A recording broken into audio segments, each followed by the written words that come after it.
ఈ మటన్ పులావ్ అయితే నేను చేసింది కాదండి. ఎవరబ్బా చేశారనుకుంటున్నారా?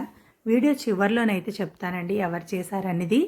మా ఇంట్లో వాళ్ళందరికీ చాలా ఇష్టం ఈ మటన్ పులావు. అందుకోసమేనండి నెలకు ఒక్కసారైనా అడిగి మరీ చేయించుకుంటారు ఈ మటన్ పులావు.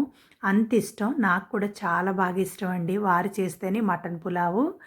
అంతేకాదండి మీరైతే కార్తీక మాసం వెళ్ళిపోయిన వెంటనే మటన్ పులావ్ ట్రై చేసేయండి. చాలా టేస్ట్‌గా ఉంటుంది.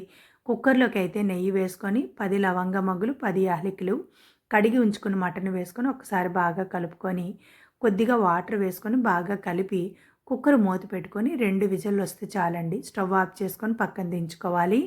ఇంకా ఎక్కువ విజిల్ పెడితే మాత్రం పులావ్లో వేస్తాం కదండి మటను ముక్కలుగా పీసులుగా అయిపోతుంది కాబట్టి ముక్క పలంగా ఉండాలి అంటే ఇలానే ఉండాలి. 2 విజిల్లు సరిపోతుంది. వెడల్పు గిన్నెలోకి అయితే నూనె అనేది వేసుకోవాలండి. నెయ్యి మాత్రం వేయకూడదు. నూనె వేసుకొని నూనె బాగా వేడైంది అనేటప్పుడు సన్నగా కట్ చేసుకుని ఉల్లిపాయ ముక్కలు వేసుకొని ఉల్లిపాయ గోల్డెన్ బ్రౌన్ కలర్ వచ్చేంత వరకు ఫ్రై చేసుకోవాలండి. అల్లం వెల్లుల్లి పేస్ట్ కూడా వేసుకొని అల్లం వెల్లుల్లి పేస్ట్ వేసిన వెంటనే అడుగు అనేది పడుతుంది. ఆయిల్లో అల్లం వెల్లుల్లిపాయ పేస్ట్ వేస్తే మాత్రం అడుగు పడుతుంది. కలుపుకుంటూ ఫ్రై చేసుకోవాలి. పచ్చివాసన పోయేంత వరకు ఫ్రై చేసుకోవాలండి. నిదానంగా ఫ్రై చేసుకోవాలి. కొంచెం పసుపు వేసుకొని ఒకసారి బాగా కలుపుకున్న తర్వాత ఇక్కడ సీక్రెట్ మసాలా పొడి అండి. జాజికాయ పొడి మాత్రం వేసుకుంటే మాత్రం చాలా టేస్ట్ వస్తుందండి. మటన్ పులావ్కి మాత్రం చాలా బాగుంటుంది వాసన అయితే. జాజికాయ పొడి వేసుకొని ఒక్కసారి బాగా కలుపుకోవాలండి. ఇగోండి అడుగు పడుతుంటుంది చూసుకోండి జాగ్రత్తగాన. ఇంకో సీక్రెట్ మసాలా అండి పేస్టు. యాలకులు, లవంగాలు, దాచిన చెక్క, బిర్యానీ ఆకు, కస్తూరి మేతి, టమాటా, ఉల్లిపాయ ముక్కలు అన్నీ అనమాట. పచ్చిమిరపకాయలు, ఎండుమిరపకాయలు వేసుకొని పేస్ట్లా చేసుకోవాలండి. గ్రైండ్ చేసుకున్న మసాలా పేస్ట్ కూడా వేసుకొని పచ్చివాసన పోయేంత వరకు ఫ్రై చేసుకోవాలి. టేస్ట్కి సరిపోయినంత ఉప్పు, కారం కూడా వేసుకొని మరో నిమిషం అయితే కలుపుకుంటూ ఫ్రై చేసుకోవాలండి. ఇగోండి నాకు ఇక్కడ అడుగు పడుతుంది కానీ పర్వాలేదు, అలా నెమ్మదిగా కలుపుకోవాలి. ఇగోండి సైడ్కి అనేది మసాలా అన్నీ తీసి టమాటా అయితే చిన్న చిన్న ముక్కలుగా కట్ చేసుకొని టమాటా కూడా మధ్యలో వేసుకొని కలపకుండా మూత పెట్టి 2 నిమిషాలు అయితే లో ఫ్లేమ్లో అలా వదిలేయాలి. 2 నిమిషాల తర్వాత ఒక్కసారి మూత తీసుకుంటే ఇగోండి టమాటా కూడా చక్కగా ఉడికిపోతుంది. మసాలా కూడా సైడ్లు పెట్టుకున్నాం కదండి, మసాలా కూడా బాగా ఏగిపోతుంది. ఒక్క నిమిషం అయితే ఇలా ఫ్రై చేసుకోవాలి. బాగా ఫ్రై అయింది అనేటప్పుడు మనం మటన్ అయితే ఉడికించుకొని ఉంచుకున్నాం కదా, వాటర్లో నుంచి మటన్ అనేది తీసి మటన్ మాత్రమే వేసుకొని మరో 2 నిమిషాలు అయితే కలుపుకుంటూ మటన్ ఫ్రై చేసుకోవాలండి. మసాలా అంతా మటన్కి చక్కగా పట్టింది అనేటప్పుడు 1/2 లీటర్ పెరుగు అయితే వేసుకొని పెరుగు కూడా మటన్కి పట్టించుకోవాలండి.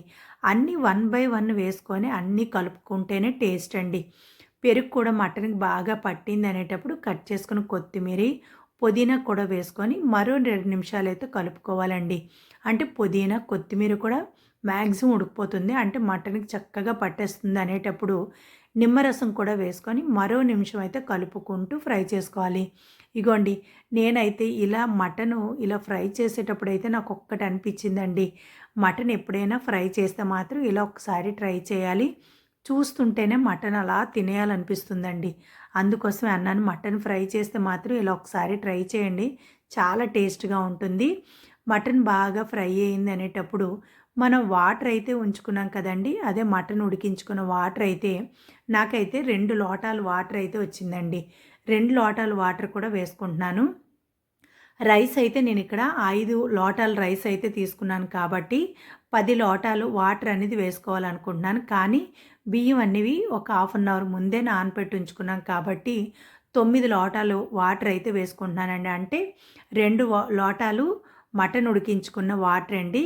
ఇంకా మిగతా వాటర్ అనేది వేసుకుంటున్నాను. వాటర్ వేసుకొని బాగా కలుపుకొని మూత పెట్టి మరిగించుకోవాలి. వాటర్ అనేది బాగా మరిగింది అనేటప్పుడు బాస్మతి రైస్ అయితే హాఫ్ అన్ అవర్ ముందు అయితే నానపెట్టి ఉంచుకున్నాం కాబట్టి వాటర్ అంతా వడకట్టుకొని బాస్మతి రైస్ మాత్రమే వేసుకొని కలుపుకుంటూ ఉడికించుకోవాలండి. ఇలా 2 నిమిషాలు ఇలా కలుపుకుంటూ ఉడికించుకుంటుంటేనే వాటర్ అనేది ఇంకిపోతుందండి. మ్యాక్సిమం అన్నం కూడా ఉడుకుతుంటుంది. అంటే 50% అలా అన్నం కూడా ఉడికిపోతుంటుందండి. ఇలా కలుపుకుంటూ లో ఫ్లేమ్లో పెట్టుకొని మరో 5 నిమిషాలు ఉడికించుకోవాలండి. ఇలా ఎప్పుడైతే వాటర్ అంతా ఇంకిపోతుందో అప్పుడు మాత్రమే బాగా బాగా అంటే బాగా కలిపేయాలండి. అడుగు పట్టకుండా మూత పెట్టి పక్కన దించుకోవాలండి. ఇలా మన అట్ల రేకు ఉంటుంది కదండీ! వాడలేని అట్ల రేకు అనేది మాకు మటన్ పులావ్‌కైతే ఇలా వదిలేస్తామండి. అట్ల రేకు మాత్రమే పెట్టి స్టవ్ అనేది లోపల పెట్టుకొని పైనైతే మటన్ పులావ్ గిన్నె ఉంది కదండీ! గిన్నె అనేది పెట్టుకోవాలండి. మూత తీసుకొని ఒక్కసారి బాగా కలిపేసుకోవాలండి. ఒక్కసారి బాగా కలుపుకొని కొంచెం నెయ్యి అయితే వేసుకోవాలి. నెయ్యి వేసుకొని స్టవ్ అనేది లో ఫ్లేమ్‌లో ఉంచుకొని 20 నిమిషాలైతే అలా దమ్ పెట్టించుకోవాలండి. అంటే లో ఫ్లేమ్‌లో ఆ పెనం మీదే అలాగా దమ్ అనేది పెట్టుకోవాలి. మూత పెట్టి 20 నిమిషాలైతే అలా వదిలేయాలండి. స్టవ్ లో ఫ్లేమ్‌లో పెట్టుకొని 20 నిమిషాలు ఉడికించుకుంటే మటన్ పులావ్ అయితే రెడీ అయిపోయిందండి. ఈ మటన్ పులావ్ అయితే నోట్లో పెట్టుకుంటే అలా కరిగిపోతుందండి.